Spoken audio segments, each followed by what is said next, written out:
कर्ज। विवाह के 2 वर्ष हुए थे जब सुहानी गर्भवती होने पर अपने घर पंजाब जा रही थी। पति शहर से बाहर थे। जिस रिश्ते के भाई को स्टेशन से ट्रेन में बिठाने को कहा था, वो लेट होती ट्रेन की वजह से रुकने के मूड में नहीं था, इसलिए सामान सहित प्लेटफॉर्म पर बनी बेंच पर बिठाकर चला गया। गाड़ी को 5वें प्लेटफॉर्म पर आना था। गर्भवती सुहानी को 7वां माह चल रहा था। सामान अधिक होने से एक कुली से बात कर ली। बेहद दुबला पतला बुजुर्ग, पेट पालने की विवशता उसकी आंखों में थी। एक याचना के साथ सामान उठाने को आतुर सुहानी ने उसे 15 रुपए में तय कर लिया और टेक लगाकर बैठ गई।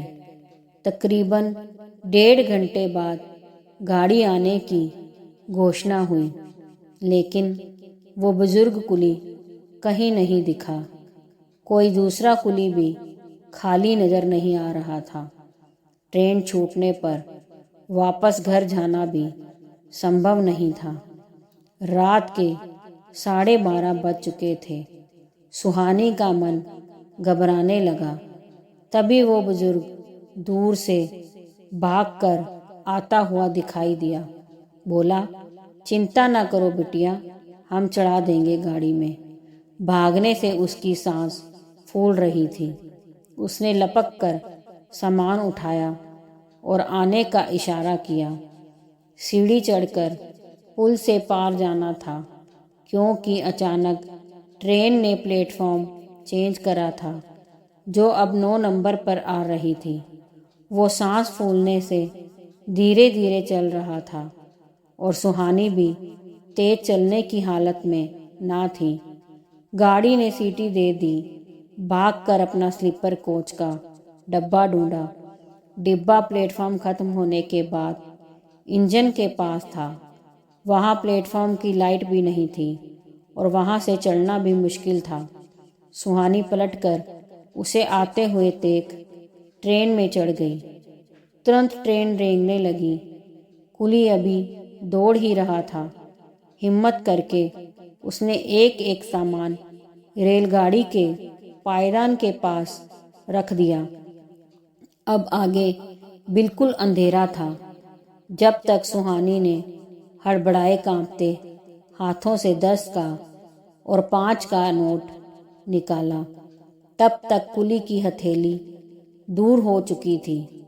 उसकी दौड़ने की रफ्तार तेज हुई, मगर साथ ही ट्रेन की रफ्तार भी।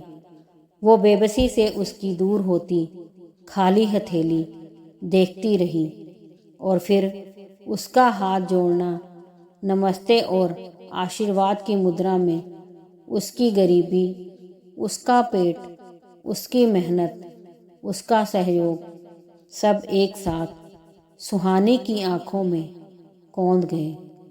उस घटना के बाद सुहानी डिलीवरी के बाद दोबारा स्टेशन पर गई।